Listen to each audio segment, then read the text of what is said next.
नमस्कार दोस्तों। दोस्तों, आज हमारा विषय है आयाम क्या होता है। परमात्मा कौन से आयाम में है और पूर्णतः क्या होती है। आयाम किसी भी वस्तु की स्थिति को हम किन किन तरीकों से दर्शा सकते हैं, वह आयाम कहलाता है।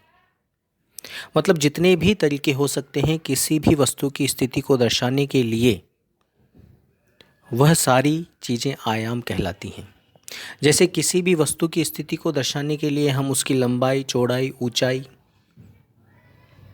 इनको भी हम आयाम कहते हैं कि उसकी लंबाई कितनी, उसकी चौड़ाई कितनी, उसकी ऊंचाई कितनी। विज्ञान पहले 4 आयामों में किसी भी वस्तु की स्थिति को दर्शाने की कोशिश करता था, फिर 6 आयाम और आए, तो इस तरीके से विज्ञान के पास 10 आयाम हो गए। आयाम 10 ही नहीं है, आयाम अनंत हैं, लेकिन विज्ञान की पकड़ में 10 आयाम आए हैं। 4 आयाम, लंबाई, चौड़ाई, ऊंचाई और समय।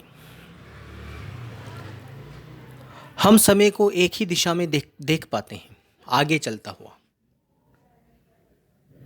तो विज्ञान ने समय को केवल एक ही आयाम माना है। जैसे ऊंचाई, लंबाई और चौड़ाई 3 आयाम हो गए। ये किसी भी वस्तु की दशा को दिखाने के लिए होता है। ऐसे ही समय में भी आयाम हैं, वो आगे भी चल सकता है, पीछे भी चल सकता है, और ऊंचा भी जा सकता है और नीचा भी जा सकता है। जिस तरह से ऊंचाई, लंबाई, चौड़ाई होती है, ऐसे समय के भी आयाम होते हैं। यह विज्ञान को बाद में पता चला, जब उन्होंने चौथा डायमेंशन दिया। उसके बाद उन्होंने आगे, जब क्वांटम थ्योरी, स्ट्रिंग थ्योरी जब आई, तब उन्होंने अंदाज़ा लगाया कि इसके आगे भी आयाम हो सकते हैं, समय में पीछे भी जाया जा सकता है। उसके बाद किसी भी वस्तु की यथा स्थिति, जैसे आज कोई वस्तु यहाँ पर है, इस ब्रह्मांड में है, ऐसी ही वस्तु किसी ना किसी ब्रह्मांड में बिल्कुल सेम होगी। जैसे यहाँ पर कोई व्यक्ति है, सेम वैसे ही व्यक्ति, सेम एटीट्यूड वाला व्यक्ति, सेम शक्ल वाला, हर तरीके से जो सेम हो, ऐसा व्यक्ति दूसरे यूनिवर्स में भी होगा। तो वह उस व्यक्ति का एक और आयाम हो गया।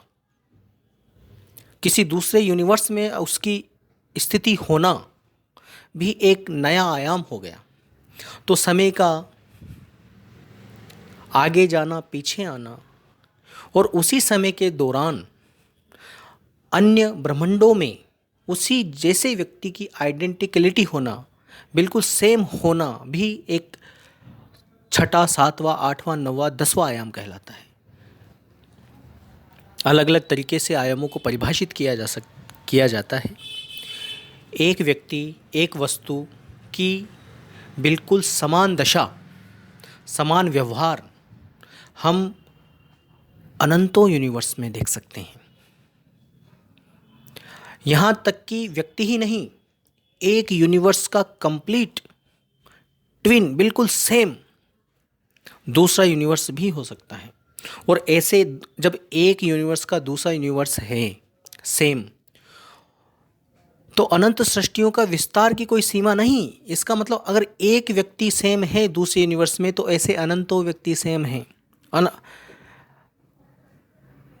जैसे कोई यहाँ पर रमेश नाम का व्यक्ति है, वैसा ही रमेश अनंतों यूनिवर्स में होंगे।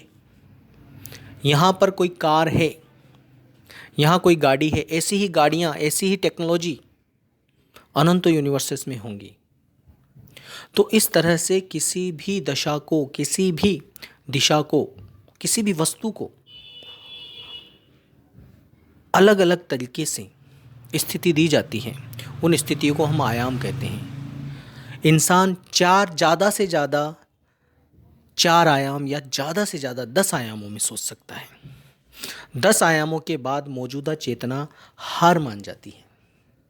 वो सोचती है कि 10 आयामों के पार मैं नहीं सोच सकती। और जितने भी भावों के आयाम हैं, विचारों के आयाम हैं, भाव और विचार भी इन्हीं 10 आयामों में सोच सकता है। और एक जो आयाम है जिससे इन सभी आयामों को जाना जाता है, वह है जीरोथ आयाम। जीरो आयाम, जिसकी न लंबाई है, न चौड़ाई है, न ऊंचाई है, न कोई समय है, उसको जीरोथ आयाम कहा जाता है। उस आयाम से ही हम सारे आयाम को माप सकते हैं। एक पॉइंट ऑफ रेफरेंस जीरोथ आयाम ही होता है, उसी से हम सारे आयामों को मापते हैं। समय भी जीरो से शुरू होता है, कोई ऊंचाई लंबाई चौड़ाई भी जीरो से शुरू होती है। तो जीरो आयाम से लेकर विज्ञान ने जो 10 आयाम सोचे हैं, हमारे ध्यान की अवस्था में भी हम 10 आयाम से ज़्यादा नहीं जा सकते। हम भाव दशा में भी 10 आयाम से ज़्यादा नहीं जा सकते। और विचारों के जो आयाम होते हैं, उन विचारों के आयाम में भी हम 10 आयामों से ज़्यादा नहीं जा सकते। लेकिन जैसे ही हम उच्च चेतनाओं में जाते हैं तो वहाँ आयाम और ज़्यादा खुल जाते हैं। 10 आयाम से ज़्यादा और आयाम खुलते हैं, क्योंकि वहाँ चेतना का विकास हो गया। जैसे ही चेतना का विकास होता है, उसके भावों का आयाम, विचारों के आयाम में वृद्धि हो जाती है। तो जितनी ऊंची चेतनाएं होती हैं, उतने ही ज़्यादा आयामों में उसका विस्तार होता है। तो आयाम केवल और केवल परिवर्तन सत्ता में ही आता है। जहाँ जहाँ परिवर्तन है, वहाँ वहाँ आयाम है। कुछ लोग कहते हैं कि परमात्मा हमसे अलग आयाम में रहता है। अरे चाहे 10वें आयाम में रहे या 50वें आयाम में रहे या 1000वें आयाम में रहे, सारे आयाम काल के अंतर्गत ही आते हैं। परमात्मा समस्त अनंत आयामों के पार है। जब शब्दों में परमात्मा की महिमा होती है तो बहुत छोटी लगती है। इसीलिए परमात्मा को शब्दों में न कहा जाए, ऐसा ही कहा गया है। क्योंकि शब्द बहुत सीमित हैं, इतने सीमित हैं कि अथाह अनंत महासागर हो, उसकी बूंद का भी अनंतवा हिस्सा हो, इतने सीमित हैं शब्द। परमात्मा की महिमा को, परमात्मा की व्याख्या करने को शब्द कर ही नहीं सकते। चाहे किसी भी चेतना के शब्द उठाकर देख लीजिए आप, किसी भी आयाम में जाकर परमात्मा की महिमा करने की कोशिश कीजिए, नहीं कर सकते। परमात्मा अनंत आयामों के पार है।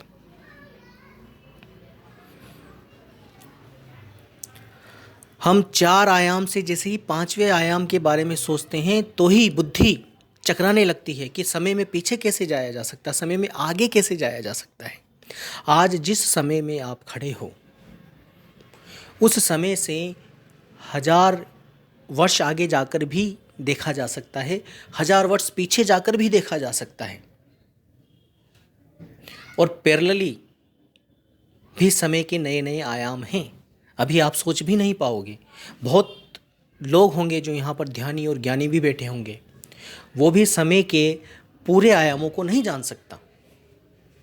चाहे कितनी ही ध्यान व्यवस्था में चले जाइए आप, तो ध्यान के भी आयाम हैं, वो 10 आयामों में ही घूमता है ध्यान। और भाव के आयाम हैं, विचारों के आयाम हैं, ये सब 10 आयामों में ही हैं। चाहे ध्यान के आयाम हो, विचार के आयाम हो, चाहे भाव के आयाम हो।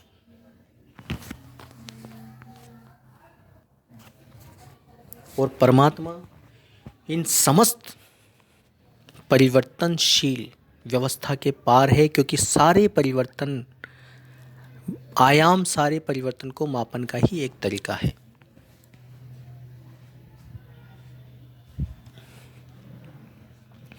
संसार में जितने भी अवतारगण आए, 4 आयाम से ज़्यादा में चमत्कार नहीं कर पाए।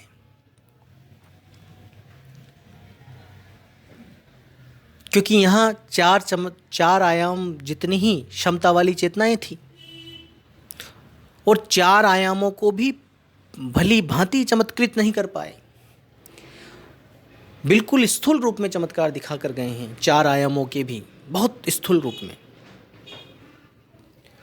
इन छोटे छोटे चमत्कारों को छोटे छोटे चमत्कार देखकर मात्र उन जीवों को हमने परमात्मा की संज्ञा दे दी। सोचिए आप, जब परमात्मा की बात हो तब कैसे कैसे चमत्कार घट सकते हैं। हर 1000 युग में, एक आपको बात बताता हूँ, हर 1000 युगों में, 1000 वर्षों में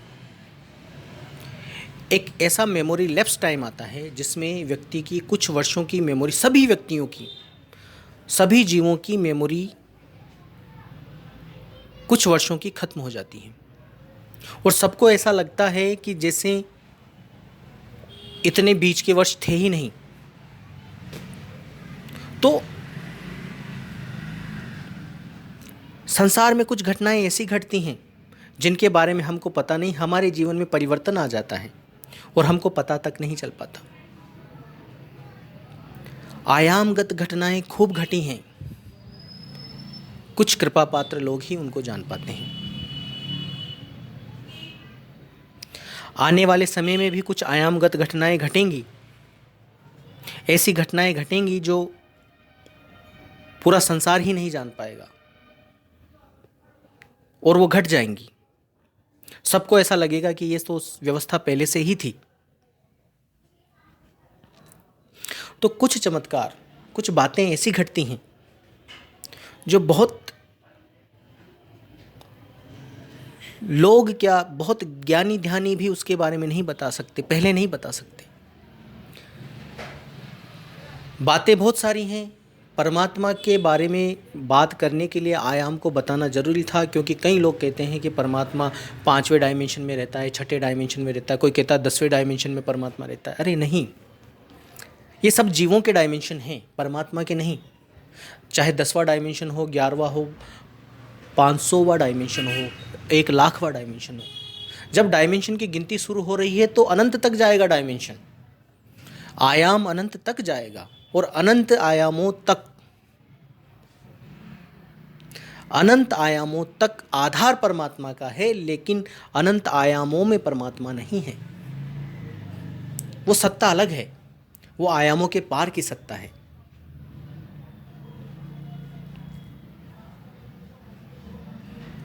तो आयाम अनंत होते हैं और परमात्मा उन सब अनंत आयामों के पार होता है। एक व्यक्ति कहता है कि मैं परमात्मा को नहीं मानता, आप मुझे अनंत ब्रह्मांड के दर्शन करा सकते हो तो ही मैं परमात्मा को मानूंगा, नहीं तो नहीं मानूंगा।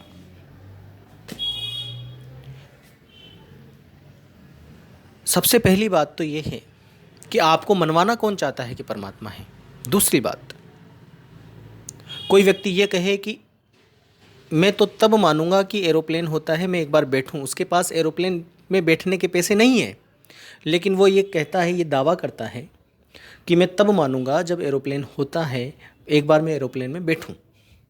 या कोई 7 स्टार या 7 स्टार होटल होता है, एक बार मैं जाकर देखूंगा, वहाँ खाकर देखूं, तब मानूंगा।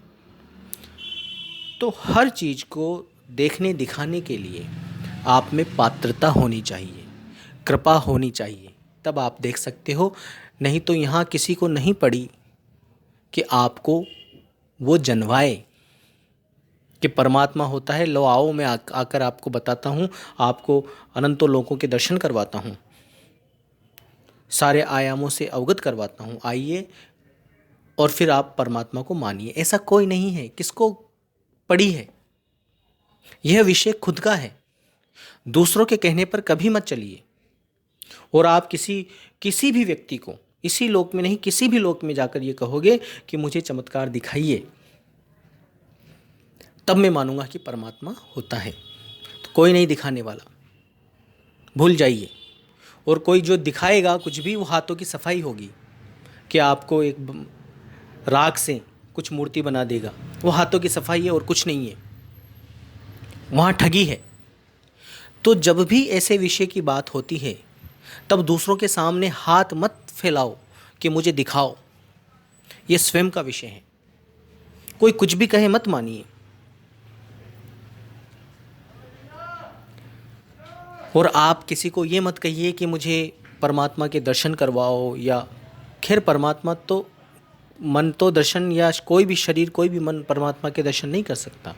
और दूसरी बात, लोग दिखाने वाली बातें होती हैं या किसी भी चमत्कार करने वाली बातें होती हैं, तो यह बातें आपकी पात्रता के अनुसार होती हैं। एक व्यक्ति था जिसने किसी ने अचानक से धन प्रकट करने का किसी से साधना ली कि बहुत सारा एक साथ 50 करोड़ रुपए इकट्ठे हो जाएं। ऐसी साधना का एक गूढ़ मंत्र किसी से जाना। गूढ़ मंत्र जानने के बाद उसने साधना शुरू कर दी। साधना शुरू करने के बाद इष्ट प्रकट हुआ। इष्ट प्रकट हुआ और उसने कहा कि आपको यह सिद्धि दे दी जाती है कि आप जब भी इस मंत्र का उपयोग करोगे तो आपके सामने 10 करोड़ रुपए प्रकट हो जाएंगे। लेकिन फिर उन्होंने शर्त रख दी, पहली कि ये साधना, ये सिद्धि आपको मिली है, आप जैसे ही किसी को बताओगे आपकी यह सिद्धि खत्म हो जाएगी, फिर आप नहीं दिखा सकते। दूसरी शर्त ये रख दी जो बहुत ही हास्यास्पद शर्त है कि जब भी आप पैसा प्रकट करोगे उन पैसों को आप उपयोग नहीं कर सकते।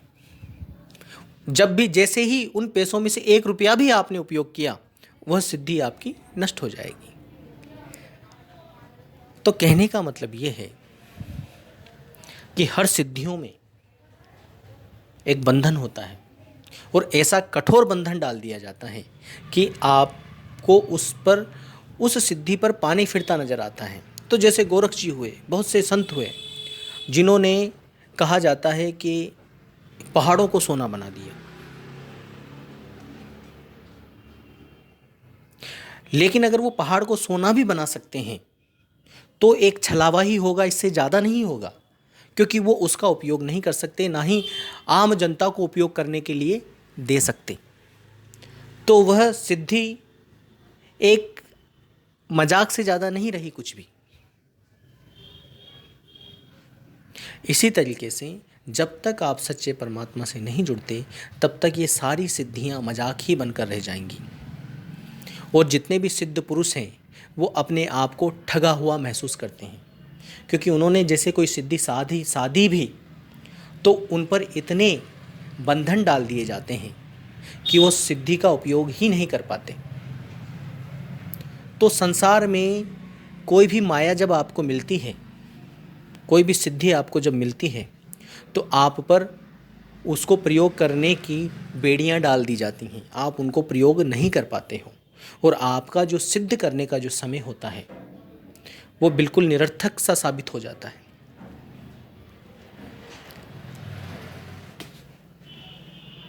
और परमात्मा से जो कुछ भी मिलता है वो बिना जंजीरों के मिलता है, बिना बंधनों के मिलता है, बिना बेड़ियों के मिलता है। और ऐसा नहीं है कि सारी सिद्धियां ही, जो कोई अन्य व्यक्ति किन्हीं मंत्रों से, किसी अन्य विधियों से कोई सिद्धियां साधते हैं तो वो सारी निरर्थक होती हैं, ऐसा नहीं है। अगर आप उनको जन कल्याण के लिए उपयोग करते हैं तो वो जरूर काम आती हैं।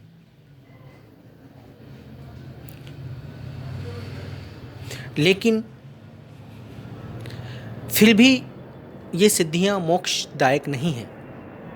आप अपना कार्य निकाल सकते हैं, उसके लिए बहुत भरसक मेहनत करनी पड़ेगी, और मेहनत करने के बाद जब आपको मिलेगा भी तो वो वैसा नहीं मिलेगा जैसा आपने सोचा था। तो इसलिए किसी के सामने कभी गुहार मत करिए कि आप मुझे ऐसा दिखा दीजिए, मुझे ऐसा जता दीजिए, मेरे को ऐसा अनुभव करवा दीजिए। न कोई आपको ऐसा अनुभव करवाएगा, न कोई दिखाएगा। किसको क्या पड़ी है। अगर परमात्मा को आपको प्राप्त करना है तो पहल आपको करनी पड़ेगी, खोज आपको शुरू करनी पड़ेगी। दूसरे कभी कोई कल्याण नहीं करेगा आपका, कर ही नहीं सकता कोई दूसरा कल्याण। ये स्वयं का विषय है। आत्म का मतलब स्वयं होता है। आत्म, परमात्म, स्वयं हमारे नजदीक से नजदीक जो है वह आत्म होता है। इसलिए आयामों का जो संसार है वह सब काल का संसार है। आयामों का जो संसार है वह सब अपरमात्मिक है, आत्मिक नहीं है।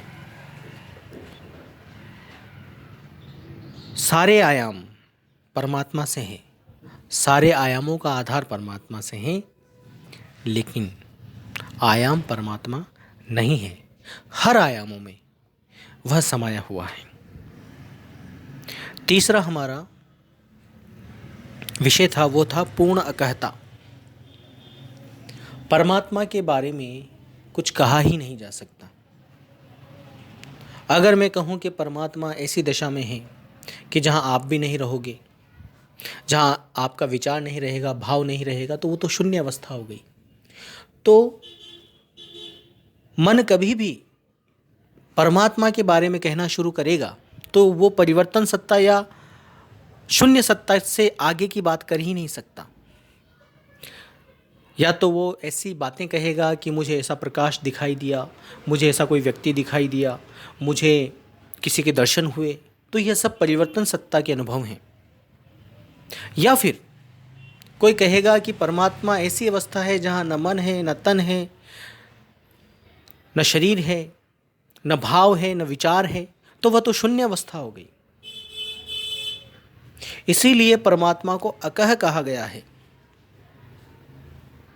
कि आप ज़्यादा से ज़्यादा परिवर्तन सत्ता के बारे में कह सकते हो या शून्य सत्ता के बारे में कह सकते हो।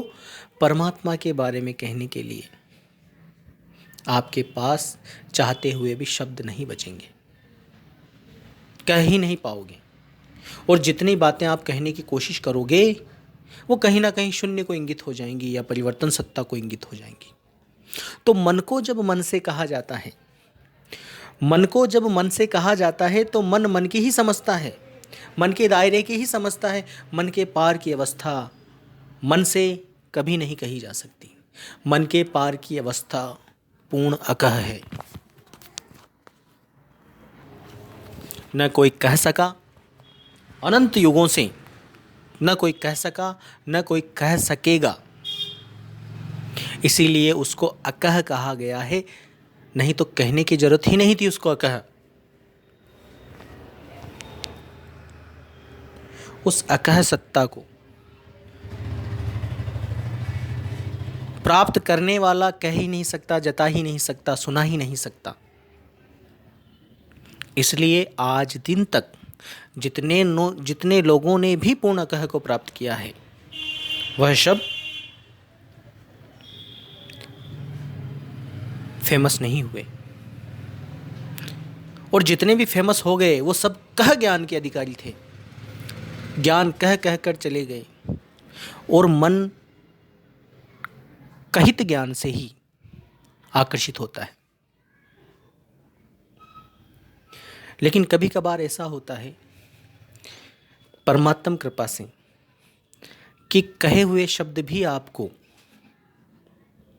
मन को ऐसा समझा दिया जाता है, एक अकह बात आपके मन में डाल दी जाती है, तब जाकर आप पूर्ण समर्पण करके परमात्मा प्राप्ति की तरफ आगे बढ़ जाते हो। आपके मन को ऐसा बिल्कुल समझा दिया जाए कि तेरी पहुंच है ही नहीं, तू जान ही नहीं सकता, तेरे पास कोई चारा ही नहीं, हथियार डाल दे, समर्पण कर दे। जब वो हथियार डालता है, समर्पण करता है, तब जाकर वह अमरथिर पूर्ण समर्थ, पूर्ण सहज को प्राप्त कर पाता है। सहजता की जब बात सुनता है मन, तब भी मन की ही सहजता में उलझ जाता है। फिर वो चिंतित रहने लगता है, वो सोचता है कि मैं तो सहज हो ही नहीं पा रहा। अरे मन को कब सहजता उपलब्ध थी? कौन से मन को सहजता उपलब्ध थी? बड़े से बड़े ब्रह्म पुरुष के पास चले जाइए, बड़े से बड़े साधक के पास चले जाइए, सब सहजता और सहजता के दौर में ही गुजर रहे हैं। मन का तो काम ही है, जितना सहज होगा उतना असहज होगा।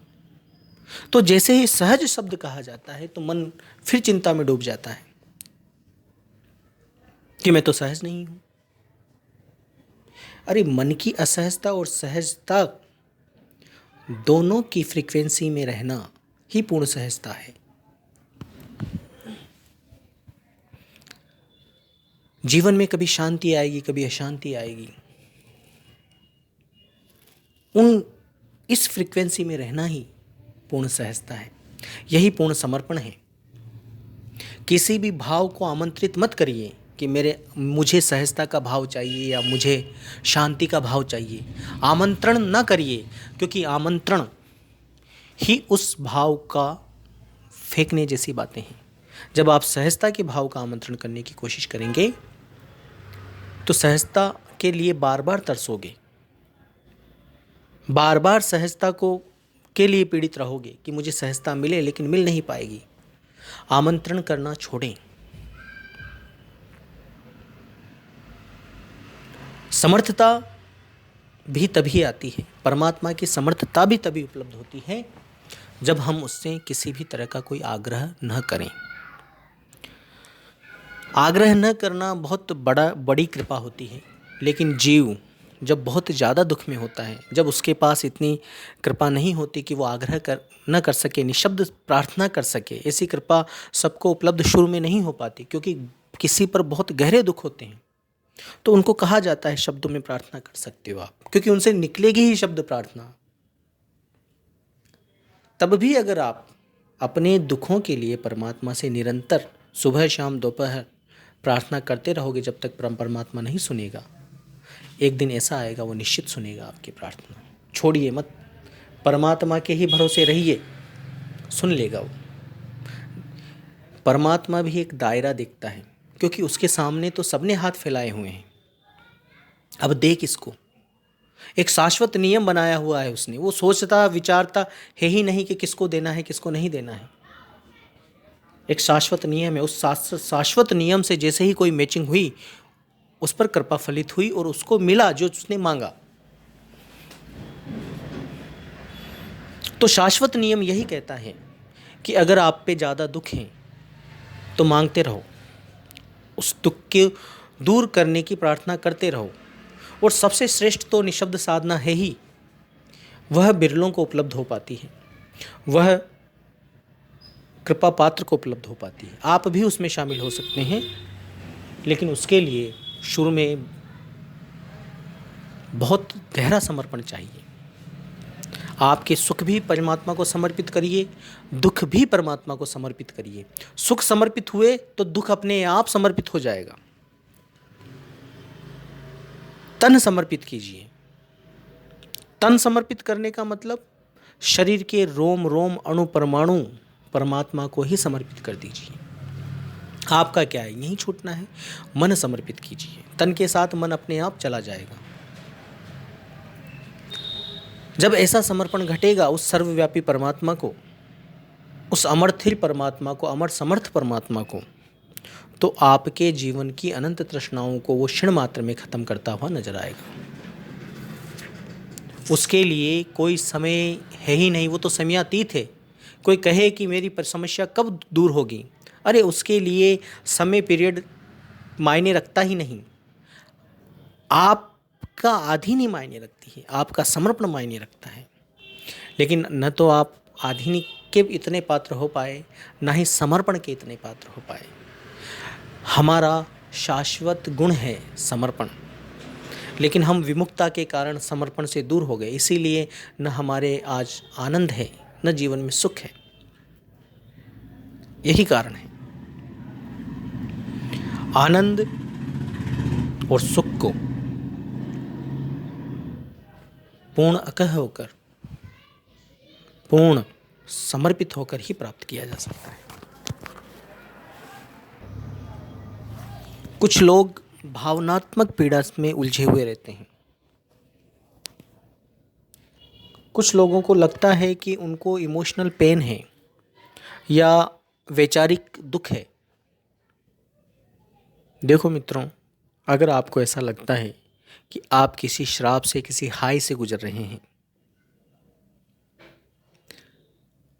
तो संसार का एक नियम है, प्रकृति का एक नियम है कि हर श्राप और हर दुख, हर पीड़ा, हर श्राप वरदान में बदलता है। निश्चित सबके साथ ऐसा होता है। जो जो भी श्राप से गुजर रहे हैं, वह श्राप उनके लिए वरदान साबित होगा।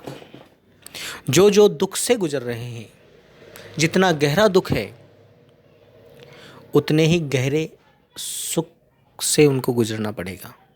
और जो जो पीड़ा से गुजर रहे हैं वह लोग आनंद से गुजरेंगे। परमात्मा का विधान बहुत ही संतुलित, बहुत ही न्यायपूर्ण है। आप न तो इस लायक हो कि कभी आपको वरदान मिले, ना ही इस लायक हो कि कभी श्राप मिले। श्राप का मतलब किसी की हाय लग जाए तो एक इमोशनल और एक मानसिक रूप से पीड़ा आपको महसूस होने लगती है। लेकिन वो मानसिक पीड़ा और भावनात्मक पीड़ा जो आपको मिल रही है, कहीं ना कहीं आपको आगे आध्यात्मिक उन्नति देगी। बिरले लोगों को मानसिक और भावनात्मक पीड़ा मिलती है। बहुत ही काबिल जो कृपा पात्र परमात्मा के लोग होते हैं, उनको पहले भावनात्मक और मानसिक पीड़ा दी जाती है। भावनात्मक पीड़ा बिरले लोगों को मिलती है, क्योंकि भाव की पीड़ा वही ग्रहण करता है जिसके कुछ अच्छे सत्य संस्कार हों। उसी को भावनात्मक पीड़ा मिल सकती है, क्योंकि वही पीड़ित हो सकता है भावना से। बाकी कोई व्यक्ति भावना से पीड़ित किसको पड़ी है? कौन अपनी भावनाओं को किसी की भावनाओं की वजह से दुखाएगा? कोई व्यक्ति है जो किसी को पीड़ा देखकर अपने अंदर पीड़ा खड़ी कर देता है, उसके भाव में पीड़ाएं आने लगती हैं, दूसरों की पीड़ा देखकर खुद भी पीड़ित हो जाता है। तो ऐसी जो पीड़ा किसी को मिल रही है, या किसी ने कुछ कह दिया कि तूने मेरे साथ ऐसा किया, भले ही उसने ना किया हो वैसा, लेकिन उसके कहने मात्र से उसके अंदर एक भावनात्मक पीड़ा अगर किसी की में खड़ी हो जाती है कि मैंने तो ऐसा कहा भी नहीं, फिर भी ये पीड़ित है, तो ऐसी भावनात्मक पीड़ा जिसके भी आती है, वो समझिएगा परमात्मा का कृपा पात्र व्यक्ति है, और वह भावनात्मक पीड़ा उसको भावातीत अवस्था में ले जाएगी। क्योंकि भावनात्मक पीड़ा के बगैर व्यक्ति भावातीत अवस्था में नहीं आ सकता। एक अनुभव उसको भावनात्मक पीड़ा का चाहिए होता है, तब जाकर वो सारी भावना की पीड़ाओं से बाहर निकलता है। क्योंकि जब किसी इंसान को पीड़ा मिलना शुरू होती है, तभी वह एक परफेक्ट सॉल्यूशन ढूंढने की कोशिश करता है। तो जब उसको वो सॉल्यूशन परमात्मा में ही मिलता है, वो खोजता खोजता खोजता खोजता सहज होकर स्थिर हो जाता है। फिर उसको किसी भी तरह की भावनात्मक पीड़ा परेशान नहीं करती। ऐसे ही मानसिक पीड़ा में होता है।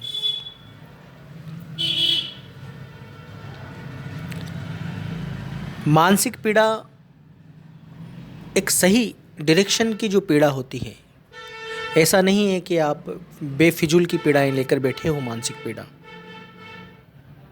कि आपको थोड़ा सा लॉस लग गया हो, उसकी मानसिक पीड़ा बना दी आपने, या किसी से कोई झगड़ा हो गया हो, उसकी मानसिक पीड़ा बना ली हो आपने, तो यह तो आपकी कमजोरी है। लेकिन सत्यता को लेकर अगर आपके अंदर कोई मानसिक पीड़ा होती है, तो धीरे धीरे वो मानसिक पीड़ा आपकी मानसिक सहजता में परिवर्तित हो जाती है। तो पीड़ाएं हमेशा अमृत का काम करती हैं, पीड़ाएं आनंद का काम करती हैं। जितने गहरे अंधकार में आप गुजरोगे, उतना ही उजला प्रकाश नजर आने वाला है आगे चलकर आपको। इसलिए किसी भी व्यवस्था से न घबराएं, किसी भी आपके अंदर कोई भी समस्या चल रही है उससे न घबराएं, परमात्मा को समर्पित रहें। वो सारी समस्याएं, सारी पीड़ाएं आगे चलकर अमृतमयी हो जाएंगी। हर चीज को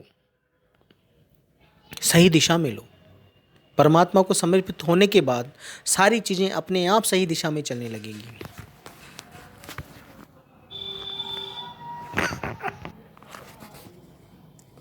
इसलिए परमात्मिक समर्पण ही उच्च कोटि की साधना है, सर्वव्यापी साधना ही सर्वश्रेष्ठ साधना है। उस अमर थिर की साधना, पूर्ण समर्थ, पूर्ण सहज की साधना ही सर्वश्रेष्ठ साधना है। मन के छलावे में ना आओ, मन तो आपको छलेगा अनंतों आयामों में। हर आयाम में नई विधि, नया अनुभव देगा आपको, और आपको लगेगा कि यह अनुभव परमात्मिक है, लेकिन वो परमात्मिक अनुभव नहीं है। मन ही मन की गुलाटियाँ आपको खिला रहा है, और आप मन की गुलाटियों में ही घूम घूम कर अपने आप को बहुत बड़ा साधक मानने लगते हो, लेकिन ये कुछ भी नहीं है। सारे आयाम झूठे हैं, सारे आयाम परिवर्तन सत्ता के हैं, सारे आयाम अपरमात्मिक हैं। परमात्मा से उनका कोई संबंध नहीं है। यह एक काल का महा बड़ा जाल है। काल के भी अनंत लेवल्स हैं। काल, महाकाल, इतनी ही बातें आती हैं लोगों को कि काल, महाकाल। अरे महाकाल के भी ऊपर अनंतों काल हैं। तुम जान ही नहीं पाओगे मन कितने जाल रखता है। मकड़ी जितने जाले बुनती है उससे अनंत गुना जाले हैं मन के, मन को उलझाने के लिए। मन स्वयं बंधन है, मन ही मन को उलझाता है, चेतना ही चेतना को उलझाती है। परमात्मा की शरण में आने के बाद सारे रहस्य खुलते हैं। परमात्मा अपने आप सारे रहस्य खोलकर आपको इन सभी बंधनों के पार करता है। तो आज जो हमारा विषय था कि आयाम क्या हैं, परमात्मा कौन से आयाम में है और पूर्ण कहता क्या है, यह तीनों विषय ही बहुत महत्वपूर्ण थे। पूर्ण अकह परमात्मा को जानना ही, पूर्ण अकह परमात्मा की प्राप्ति ही सबसे ऊंचा लक्ष्य है। धन्यवाद।